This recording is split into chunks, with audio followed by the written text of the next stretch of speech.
우리 주님의 은혜가 양정교회 온 성도들 속에 함께 하시기를 축원합니다.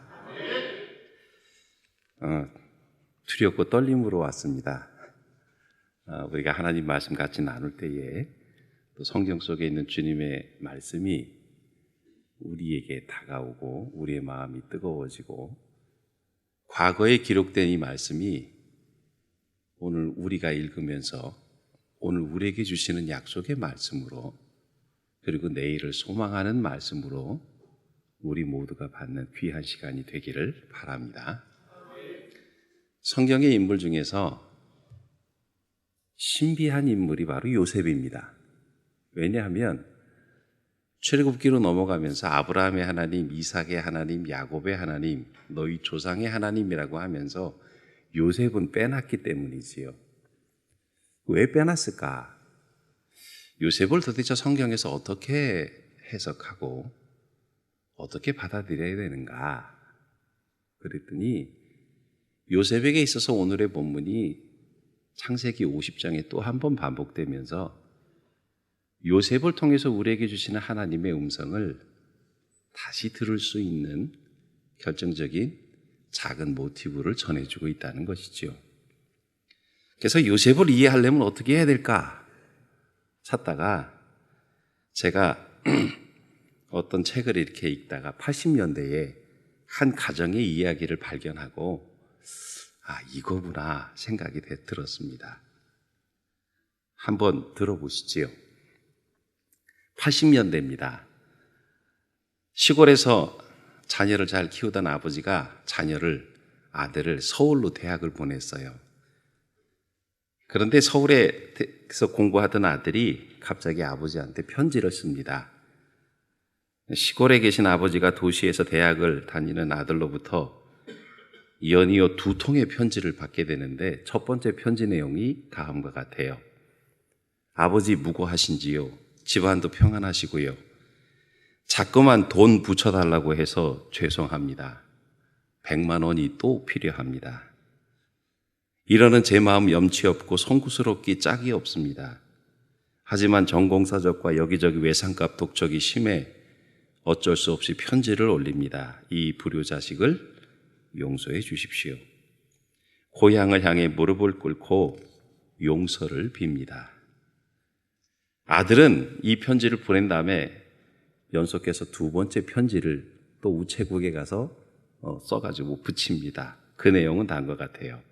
아버지, 편지를 붙이고 나니 너무 송구스러운 마음이 들어 다시 우체국에 쫓아갔습니다. 편지를 되돌려 받아 태우고 싶었거든요. 뛰어가면서 편지가 그대로 있기를 하나님께 2손 모아 기도했습니다. 그런데 너무 늦어 이미 발송이 끝난 상태였습니다. 아들의 불찰을 용서해 주시기 바랍니다. 이 못난 아들이 걱정을 끼쳐드려 죄송합니다. 편지가 이렇게 끝나면 참 은혜스러울 텐데 밑에 추신, 참 아버지, 앞서 붙인 편지에 계좌번호를 안 적어 보냈습니다. 아버지가 이 편지를 받으셨을까요? 안 받으셨을까요? 아버지가 이 아들의 편지를 받고서는 답장을 이렇게 씁니다. 사랑하는 아들아, 너의 간절한 기도를 하나님이 들으셨나 보다. 내 편지 못 받았다. 그러니 걱정하지 말고 부디 공부에 전념하거라. 사랑하는 아버지로부터. 자, 중요한 건 이 다음입니다. 이 편지를 아버지가 아들에게 붙이고 난 다음에 아버지가 편히 주무셨을까요? 바로 이 점이 중요한 거예요. 아들이 굶고 있다는데, 서울에서 굶고 있다는데 아버지가 어떻게 하는 것이 참 아버지일까요? 아버지는 그날 농협으로 달려가셨답니다. 그리고 돈을 찾아가지고 새마을호를 타고 서울로 그날 저녁에 올라가셨대요. 왜요? 저는 여기서 이런 질문을 왜요? 아버지니까. 중요한 건 여기서 아버지라는 그 자리도 중요하지만 아버지의 마음을 우리가 읽을 줄 알아야 한다는 거지요. 오늘 성경이 우리에게 전해주시고자 원하는 가장 중요한 요셉의 이야기는 요셉을 통해서 하나님의 마음을 읽을 줄 알아야 된다는 거지요. 그러면 요셉은 어떤 마음으로 도대체 오늘의 이야기를 감당하고 있는가 하는 것이요. 여러분 알다시피 헌신이라는 것은 바칠 헌자에다가 몸신자 쓰지 않습니까? 해석을 좀 하면 자신의 몸을 온전히 드린다 또는 내어준다, 심지어는 내 의지를 포기한다까지 확대 해석할 수 있는 중요한 단어죠. 이타적인 마음입니다. 타인을 위해서 나 자신을 다 줄 수 있는 거지요. 그런데 여러분 그게 과연 가능할까요?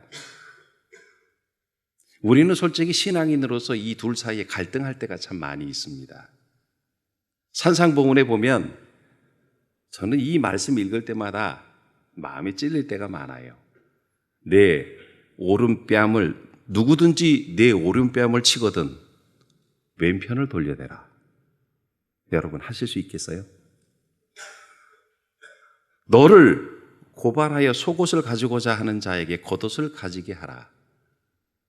이 주옥 같은 산상봉훈의 말씀대로 해야만 주님의 제자가 될 수 있다라고 우리에게 말씀하시는데 저도 솔직히 얘기해서 참 지키기 힘든 말씀입니다.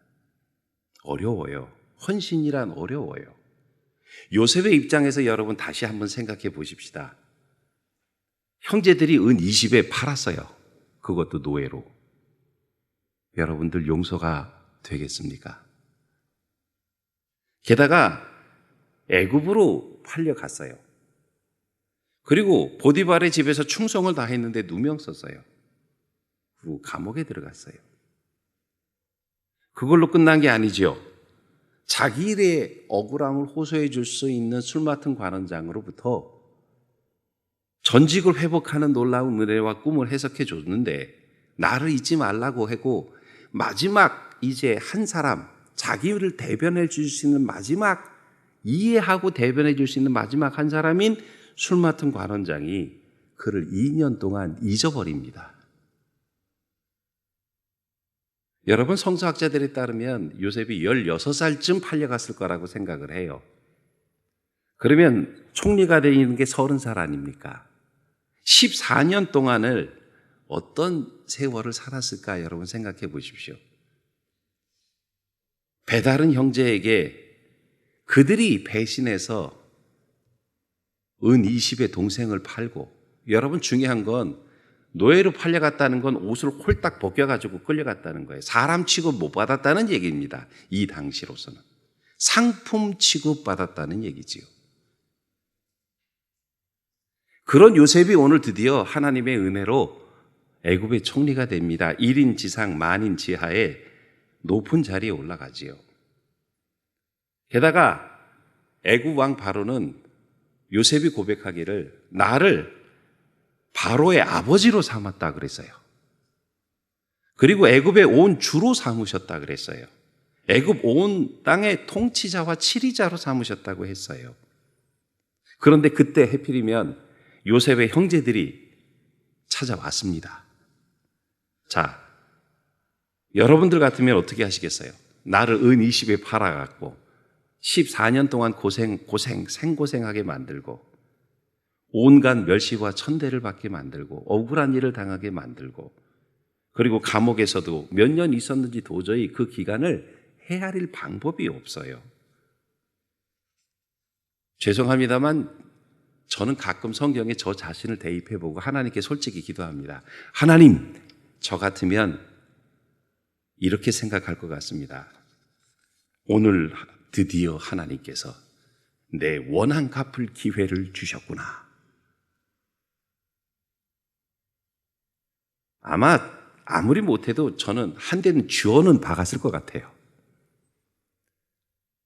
용서할 수 있는 것도 한도가 있어요, 여러분. 그거 아시지요? 용서할 수 있는 것도요, 정도가 있고 한계가 있어요. 그 선을 넘어가 버리면, 그 강을 넘어가 버리면 안 되는 경우가 많이 있습니다. 숱한 모욕과 치욕과 배신과 조롱, 그리고 가장 중요한 것, 잊혀진 자. 여러분, 이게 굉장히 중요한 거예요. 잊혀진 존재. 있는지 없는지도 모르는 거예요. 여러분, 죽은 사람은요, 놀랍게도 우리 가족 간에 누가 하늘나라를 가셨다, 별세하셨다, 소천하셨다 이런 얘기 들으면 나중에 시간이 지난 다음에 그때 어느 장소에 가면 아버지하고 여기 왔는데, 어머니하고 여기 왔는데, 우리 교회 집사님하고 장로님하고 여기 왔었는데, 우리 권사님하고 여기서 참 좋은 시간을 가졌었는데, 이렇게 추억이라도 하지요. 근데 여러분, 잊혀진 존재는 사라진 존재를 뜻하는 단어입니다. 과연 가능할까요? 헌신이? 중요한 건 여러분, 마음이 중요한 거예요. 지금은 하늘나라 가셨지만 한경직 목사님이 아주 중요한 이야기를 하나 했습니다. 성도들한테 그랬어요. 손을 여기 올려보세요 그랬어요. 그런 다음에 하나 둘 셋 하면 이 손을 가슴에다 갖다 대래요. 시간이 얼마나 걸리는지 한번 봅시다. 우리도 한번 해볼까요? 손을 여기 한번 올려보시죠. 머리에다가. 이 생각하는 겁니다. 자, 이 생각이 가슴에 얼마나 빨리 가는지 빨리 내려보세요. 하나 둘 셋. 얼마나 걸리셨죠? 1초? 빨리 내리신 분은 1초도 안 걸렸어요. 근데 여러분, 손은 빨리 내려오는데 마음의 생각은, 여기 있는 생각은 여기 빨리 안 내려와요. 한참 걸립니다. 다시 요셉으로 돌아가 보세요. 여러분들 형제가 여러분들을 은 20에 팔았다고 생각을 해보세요. 그래서 생고생을 14년 동안 또는 했다고 생각을 해보세요. 그리고 여러분들이 드디어 총리가 됐습니다. 용서가 되시겠습니까? 이게 정말 마음으로 흡족하게 끌어안고 용서가 되겠어요? 오늘의 말씀 여러분 잘 들어보십시오. 4절부터 시작하는 말씀입니다. 요셉이 형들에게 이르되 내게로 가까이 오소서. 그들이 가까이 가니 이르되 나는 당신들의 아우 요셉이니 당신들이 애굽의 판자라. 분명히 생각이 여기 있어요. 형들이 나를 팔았다는 생각을 머리에 갖고 있어요. 마음에 새기고 있어요. 근데 그 다음 이야기를 들어보세요. 당신들이 나를 이곳에 팔았다고 해서 근심하지 마소서, 한탄하지 마소서. 하나님이 생명을 구원하시려고 나를 당신들보다 먼저 보내셨나이다. 이때부터는 여기서 이리로 내려가는 게 걸리기 시작합니다. 형들이 미워서 팔았는데. 근데 그것을 오늘 성경은 말합니다. 당신들의 생명을 구원하시려고 나를 먼저 이곳에 보냈다. 여러분, 이걸 내가 충분히 감정적으로, 정서적으로 받아들일 수 있고 사랑할 수 있는 단어라고 생각하시느냐 이거지요. 이 땅에 2년 동안 흉년이 들었으나 아직 5년은 밭갈이도 못하고 추수도 못할지라 하나님이 큰 구원으로 당신들의 생명을 보존하고 당신들의 후손을 세상에 두시려고 나를 당신들보다 먼저 보내셨나니 그런즉 나를 이리로 보낸 이는 당신들이 아니요 하나님이시라. 할렐루야. 여기서 이리로 보냈다는 이 단어 이게 굉장히 중요한 단어입니다. 이 이리로 보냈다는 게 애굽이잖아요. 그러면 애굽에서 도대체 요셉이 어떤 일을 당했느냐는 거지요. 여러분, 보디발의 집에서 요셉은요, 보디발의 집의 가정 총무 역할을 하는데 창세기 39장 7절부터 10절까지 보면 이렇게 말합니다. 요셉이 나보다 이 집에서 더 큰 이가 없으며 금한 것이 못하게 한 것이 당신뿐이니 당신은 그의 아내임이라 라고 고백하고 있다는 거죠. 나보다 큰 이가 없다고 말하고 있습니다. 그리고 놀랍게도 주인이 아무것도 내게 금하지 아니하였다고 말하고 있어요. 모든 보디발의 집의 실권자는 누구다? 요셉에게 있습니다.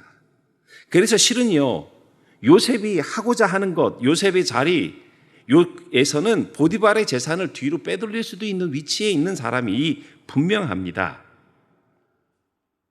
그런데 그의 아내가 유혹하는 그 순간에 하나님 앞에 그는 이렇게 고백합니다. 내가 어찌 이 큰 악을 행하여 하나님께 죄를 지으리이까?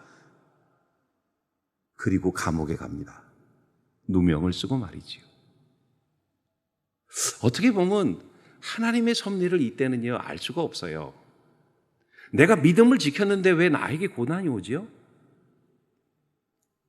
게다가 39장에 가면 39장 21절부터 23절을 보면 간수에 관한 이야기가 또 나옵니다. 놀랍게도 감옥에 들어갔는데 간수장이 일을 안 하고 다 누가 해요?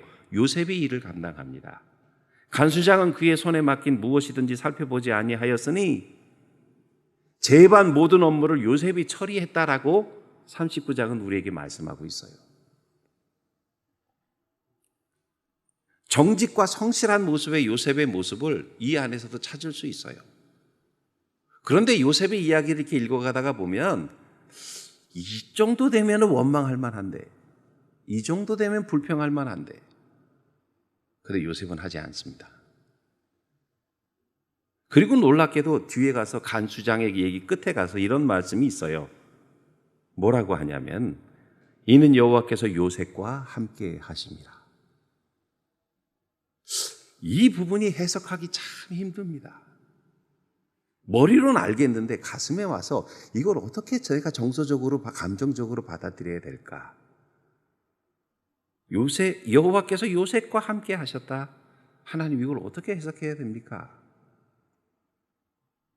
게다가 술 맡은 관원장의 이야기가 창세기 40장부터 이어지죠. 21절부터 23절에 보면 바로의 술 맡은 관원장은 전직을 회복하며 그리고 끝에 가서 이렇게 됐어요. 술 맡은 관원장이 요셉을 기억하지 못하고 그를 잊었더라. 이렇게 돼 있습니다. 이게 23절이에요. 창세기 40장 23절에 요셉을 잊었더라. 근데 요셉의 입장에서 보면요, 자기의 억울함을 마지막으로 호소해 줄 수 있는 사람이 술 맡은 관원장 한 사람이에요. 이제 요셉은 모든 끈이 다 끊어졌어요. 보디발도 끊어졌고요. 자기의 어려움을 풀어줄 수 있는 술 맡은 관원장이 왕 앞에 가서 야, 이렇게 억울한 사람이 있는데 한번 살펴보시고 그를 풀어주십시오라고 말을 해야 되는데 그가 잊어요. 무려 2년 동안. 여러분, 저도 누구를 기다려 본 적이 있거든요. 그러면 그 소식이 오기를 학수고대합니다. 하루 12번도 나가보기도 하고 전화를 확인해 보기도 하고 그 수많은 시간을 보내면서요, 2년 동안 대답이 없다면 얼마나 많이 답답했을까요? 얼마나 절망했을까요? 얼마나 자기 자신을 포기하고 싶었을까요? 이제 이 감옥에서 나갈 방법이 없어요. 다 끊어졌어요. 모든 게 다 끊어졌어요. 이 정도 되면 이스라엘이 민수기에서 말씀하시는 것처럼 원망할 만하잖아요. 왜 우리로 이렇게 험한 길을 갖게 하십니까? 왜 맨날 만나만 주십니까? 왜 부추는 안 주십니까? 뭐 이렇게 이 길이 왜 이렇게 험한 길로만 가게 하십니까? 좋은 길 다 냅두고 이렇게 할 수 있는데 요셉은 잠잠하다는 거예요. 자기 감정을 절제하고 그 중심을 잊어버리지 않습니다. 도대체 왜 그럴까? 그래서 제가 한번 곰곰이 생각해 봤는데요. 만약 술 맡은 관원장이 그걸 듣고 요셉을 풀어줬다면, 바로가 풀어줬다면 요셉은 어떤 모습으로 감옥에서 나오게 될까요? 놀랍게도요, 억울함은 풀리지만 그의 노예 신분은 묶여 있는 상태입니다. 여러분 그거 아셔야 돼요. 술 맡은 관원장을 통해서 바로가 풀어줬다.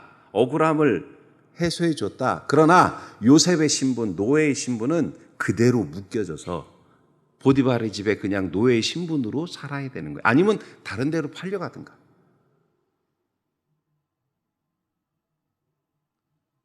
바로 이겁니다. 그래서 놀랍게도 하나님은 우리에게 요셉이라고 하는 인물을 아주 중요하게 생각을 하고 있는 거예요. 오늘 요셉이 이렇게 말하지요. 5절과 8절, 11절에 당신들이 나를 이곳에 팔았다고 해서 근심하지 마소서, 한탄하지 마소서. 하나님이 생명을 구원하시려고 나를 당신들보다 먼저 보내셨나니. 할렐루야. 그리고 뒤에 가서 그런즉 나를 이리로 보낸 이는 당신들이 아니요 누구시라? 하나님이시라. 믿음의 인내를 가지고 스스로의 감정을 절제하면서 하나님께 대한 소망을 놓지 않고 자기 자신을 온전히 다 하나님께 드렸던 요셉의 모습 속에서 드디어 하나님은 그를 2년 후에 바로에게 꿈으로 나타나 그 꿈을 해석할 수 있는 지혜로운 자, 능력 있는 자, 그리고 바로가 그 꿈을 들음으로 이 사람은 하나님이 함께하는 사람이다. 구박해서는 안 된다는 거예요. 그리고 나서 그를 누구로 세우십니까? 총리로 세워요. 네가 모든 걸 다 해라. 여기서 우리가 생각할 게 있어요. 요셉의 마음이 어디 숨겨져 있느냐? 다시 하나님 말씀을 보면 하나님이 큰 구원으로 당신들의 생명을 보존하고 당신들의 후손을 세상에 두시려고 나를 당신들보다 먼저 보내셨나니. 이 안에요, 아버지 마음이 있다는 겁니다. 이 안에 그리스도의 마음이 있다는 거예요. 그래서 요셉은요, 더한다. 뭘 더해요? 원래는 어머니가 이럴 때 아들을 더 달라고 하는 그런 의미로 라헬이 이름을 지었지만, 그런데 나중에 성경 전체를 속에서 요셉의 이름을 해석하면 더한다. 뭘 더하느냐? 생명을 더하고 구원을 더하고 사랑을 더하는 거예요. 요셉처럼 주님 예수 그리스도를 닮은 사람이 없어요. 그러면 주님을 뭘로 봐야 됩니까? 놀랍게도 주님이 십자가상에서 그랬죠. 아버지여, 이 죄를 저들에게 돌리지 마옵소서. 주님은 어떤 마음으로요? 우리를 바라보실 때 아버지의 마음으로 보고 계셨다는 거예요. 그게 아니면 요셉이 이렇게 형들에게 잘할 수가 없어요. 나중에 뒤에 가면 또 이렇게 말합니다. 아버지를 데려오도록 하고 아버지한테 부족함이 없도록 내가 봉양하겠다고, 내가 채우겠다고. 이건 아버지의 마음이 아니면 도저히 이 성경 부분은 해석할 수가 없는 부분입니다. 주님도 이 땅에 오셔서 우리에게 주기도문을 가르칠 때 하늘에 계신 누구네 아버지? 우리 아버지. 이 부분은 굉장히 중요한 인칭 대명사입니다. 아버지이기 때문에 아들을 보내시는 거예요. 우리의 아버지가 되시기 때문에 그 아들을 보내시는 거예요. 이것이 진정한 헌신입니다. 그런데 여러분 보십시오. 그렇게 숱한 고생을 통해서 헌신을 하니까 요셉이 자기 가정을 이루죠. 그것뿐만 아니라 또 어떻게 됩니까? 놀랍게도 친족들 70명을 다 구원합니다. 70명이 와요. 아버지하고 함께 온 가족이. 친족들을 다 구원해요. 요셉 한 사람의 헌신 때문에 자기 가정도 복을 받을 뿐만이 아니라 친족들도 복을 받아요. 근데 그걸로 끝나는 게 아닙니다. 요셉이 30살에 총리가 돼서 110세까지 총리를 하거든요. 110세에 죽으니까 80년 동안 이방 민족을 다 구원합니다. 할렐루야. 이 주님의 모습이에요. 여러분, 저는요, 결론의 이야기로 이 이야기를 드리고 싶어요. 누가복음 15장에 나오는 탕자의 이야기 아시죠? 두 아들이 있는데 둘째가 아버지 재산을 다 받아가지고 내게 줄 재산을, 아버지가 돌아가신 다음에 줄 그 재산을 미리 달라고. 여러분, 근데 유대인의 풍습에 따르면 아버지가 죽기 전에는 재산 주지 않아요. 재산 달라는 뜻은 이런 뜻입니다. 아버지 빨리 돌아가세요. 이런 뜻이래요. 이 세상에 이런 불효자가 어디 있습니까? 그런데 그 재산을 가지고 가서 허랑방탕하게 쓴 다음에 여러분 돌아오지요. 그런데 아버지가요, 옛날 개역 성경을 전 좋아합니다. 이렇게 돼 있어요. 상거가 먼데, 거리가 먼데 아버지가 아들을 보고 뛰어가서 달려가서 끌어안습니다. 입을 맞춥니다. 옷을 입히고 손에 가락지를 끼우고 신을 신깁니다. 큰아들이 돌아와서 섭섭하다고 하니까 아버지가 큰아들한테 이런 말을 해요. 이 내 아들은 죽었다가 다시 살아났으며 내가 잃었다가 다시 얻었노라. 이 내 아들은. 아버지라고 하는 단어가 아니면 해석할 수가 없어요. 이게 바로 아버지의 마음이고 우리 하나님 아버지의 마음인 줄 믿습니다. 요셉을 통해서 여러분 그거 아셔야 돼요. 헌신은 무조건 나만 주는 게 아니에요. 그 맨 처음에 나를 주지만 이걸 통해서 우리 가정이 복을 받고 요셉의 가정이 복을 받고 그 친족이 복을 받고 그 나머지는 열방들이 요셉을 통해서 그 생명이 구원함을 받아요. 재밌는 건 친족이 70명밖에 안 됐어요. 그런데 요셉이 30살부터 110세까지 80년 동안 있으면서 이 70명이 민족이 된다는 것입니다. 할렐루야. 한 사람의 헌신이 한 사람의 불꽃이 큰 불꽃을 이루는 놀라운 역사가 바로 요셉의 이야기고 그 안에 그리스도의 모습, 우리 주님의 모습이 담겨져 있어요. 왜 이 땅에 오셨을까? 왜 나를 사랑하실까? 왜 대신 십자가에서 죽으셨을까? 딱 하나입니다. 아버지 마음이 아니면 이 성경은 해석할 방법이 없습니다. 그래서 놀랍게도요, 주님의 모습을 닮았기 때문에 요셉은 놀랍게도 출애굽기에 가면서 조상의 하나님 하면서 아브라함의 하나님, 이삭의 하나님, 야곱의 하나님까지는 가는데 그 다음에는 요셉의 하나님은 빠져 있어요. 왜?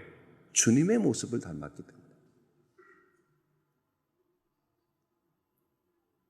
사랑하는 여러분, 놀랍게도 성경은 우리에게 계속 말씀하세요. 왜 독자까지 주시면서 우리를 사랑하십니까? 왜? 이 질문에 너는 내 아들이라. 특히 이사야를 통해서 우리에게 주시는 게 너는 내 것이다. 너는 내 아들이라. 특히 이사야를 통해서 주시는 제가 말씀이 있어요. 어렸을 때부터 내가 늙을 때까지 내가 너를 안을 것이고 업을 것이고 키울 것이다. 할렐루야. 아버지가 아니면 그렇게 할 수 없어요. 죄송한데 저한테 딸 하나, 아들 하나 있습니다. 아들은 지금 부산대에 있어요. 딸은 서울에 있고요. 딸은 대학을 졸업했는데 다시 편입 시험을 봐서 합격을 해가지고 또 대학을 또 다니고 있습니다. 근데 오늘 교회에서 장학금을 준다 그래서 바쁘다고 안 내려온다고 해서 야단을 쳤어요. 내려와. 하나님의 헌금으로 성도들이 헌금했는데 내려와서 인사하고 받아가. 내려왔어요. 내려온 다음에 하는 말, 아버지, 왜? 생활비가 부족해요. 그래서 알았어, 20만 원 줄게. 그거 갖고 안 돼요. 여태까지 정부 보조 20만 원씩 받았거든요. 그것만 주면 되잖아. 안 된대요. 아버지 맨날 11조 8만 원씩 띄라고 하잖아요. 그래. 그 띄면은 저는 먹을 게 없어요. 뭐 얼마 줄까? 35만 원씩 주세요. 알았다. 한쪽으로는 괘씸하면서도 한쪽으로는 줘야지요. 그지요? 왜? 아버지니까. 빚을 내서도 줘야죠.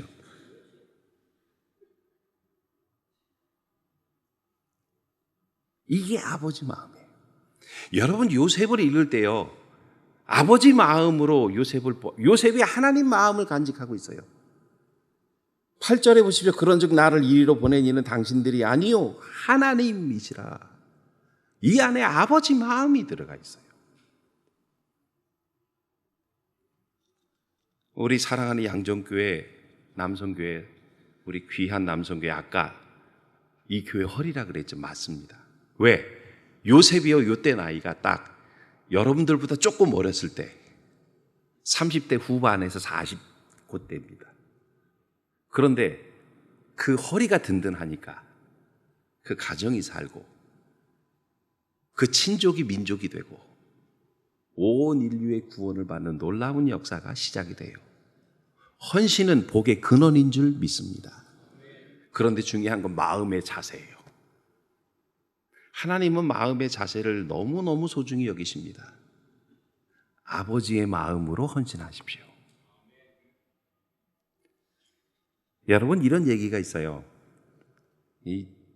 어떤 글이니까 여자분들 이해하고 들으세요. 세상에서 제일 불쌍한 여자가 어떤 여자인 줄 아십니까? 따분한 여자보다 불쌍한 여자는 슬픈 여자랍니다. 슬픈 여자보다 불쌍한 여자는 불행한 여자랍니다. 불행한 여자보다 불쌍한 여자는 병든 여자랍니다. 병든 여자보다 불쌍한 여자는 버림받은 여자랍니다. 버림받은 여자보다 불쌍한 여자는 고독한 여자랍니다. 고독한 여자보다 불쌍한 여자가 또 있대요. 그거는 쫓겨난 여자랍니다. 쫓겨난 여자보다 불쌍한 여자가 있대요. 죽은 여자랍니다. 근데 마지막 죽은 여자보다 불쌍한 여자가 있대요. 잊혀진 여자랍니다. 기억 속에서 사라진 여자. 이게 요셉이요, 마지막 술 맡은 관원장 얘기를 들으면서 제가 얼마나 안타까웠는지 몰라요. 요셉을 잊었더라. 이 이야기를 듣고 하나님 어떻게 도대체 어떻게 요셉은 어떻게 참았나요 도대체. 그런데 제가 어느 목사님 좀 지금 돌아가셨어요. 그 목사님이 그 본문을 이렇게 해석합니다. 요셉을 술 맡은 관원장이 요셉을 잊었더라 하고 끝나요. 창세기 40장 23절에서. 근데 24절이 있다는 거예요. 24절 없는데 아무리 찾아도. 근데 24절이 그렇대요. 그러나 하나님 아버지는 잊지 않으셨더라. 요 단어가 있다는 거예요. 아버지는 안 잊었더라.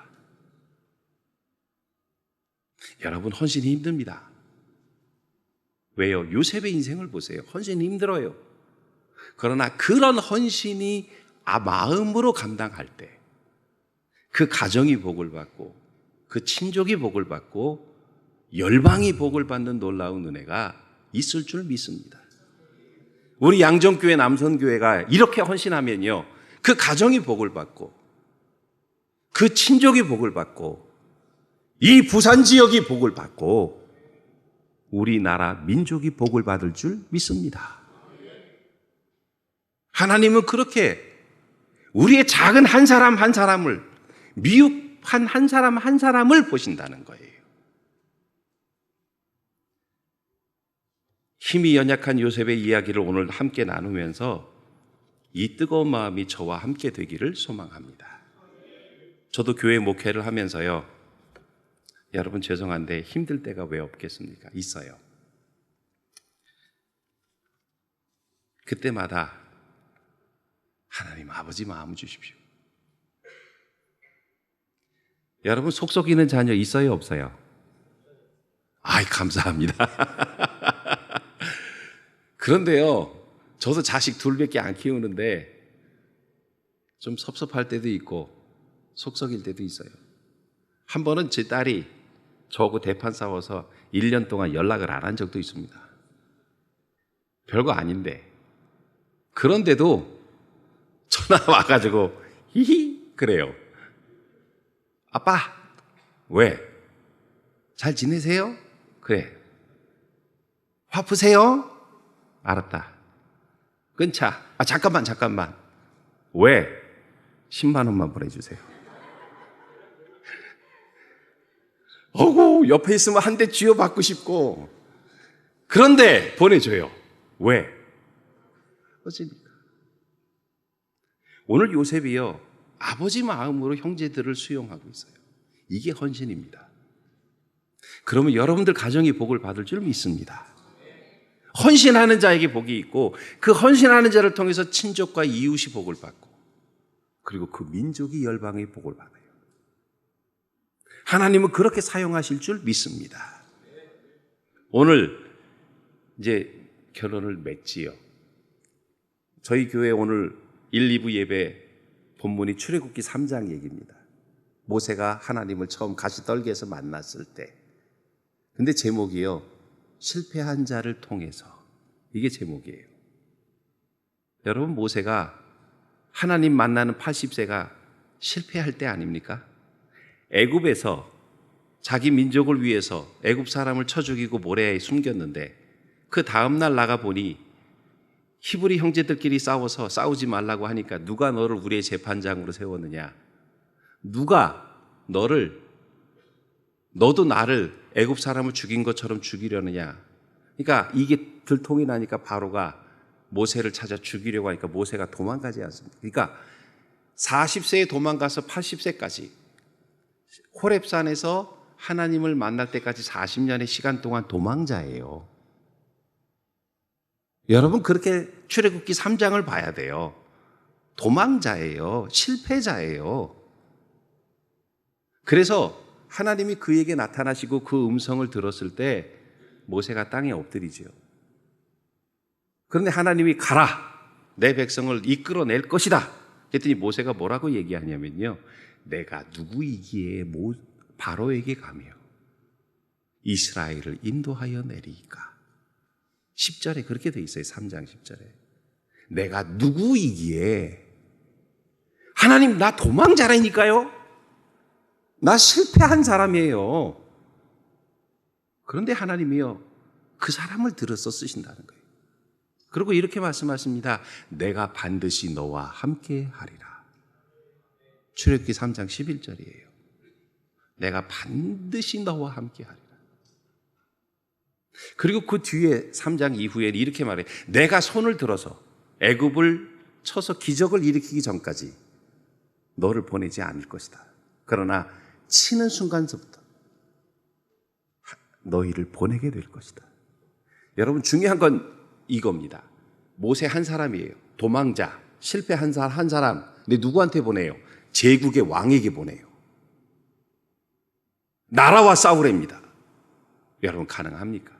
여러분들 같으면 가실 수 있겠습니까? 그런데 하나님 이렇게 말씀하세요. 내가 반드시 너와 함께 하리라. 나는 내 조상의 하나님이니. 왜? 아버지 하나님이죠. 아브라함의 하나님이요, 이삭의 하나님이요, 야곱의 하나님. 나는 스스로 있는 자, 나는 행할 바를 행하는 하나님. 그 속에 성부 하나님의 남성적 성격이 포함되어 있어요. 나는 너희를 지키는 하나님. 약속한 것을 행하는 하나님. 여러분 헌신 힘듭니다. 눈물 나게 힘듭니다. 특히 교회 안에서요. 자존심 상하는 일입니다. 그러나 하십시오. 여러분의 가정에 요셉과 같은 복이 임할 줄 믿습니다. 여러분들을 통해서 여러분들의 가족과 친족이 복을 받을 줄 믿습니다. 이 나라와 이 민족이 변화될 줄 믿습니다. 이게 오늘 교회가 할 일, 하나님이 세운 교회, 주님이 세운 교회가 할 일이라는 사실을 잊지 마시기 바랍니다. 이 안에요. 생각은 여러분 할 수 있어요.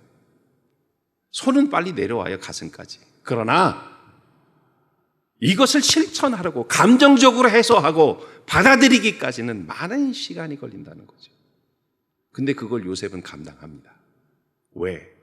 아버지의 마음으로. 기도하겠습니다. 거룩하시고 내려오신 주님, 이 부족한 종이 오늘 귀한 말씀을 전했습니다. 성경에 기록되고 계시된 하나님의 말씀을 어찌 다 전할 수 있겠습니까?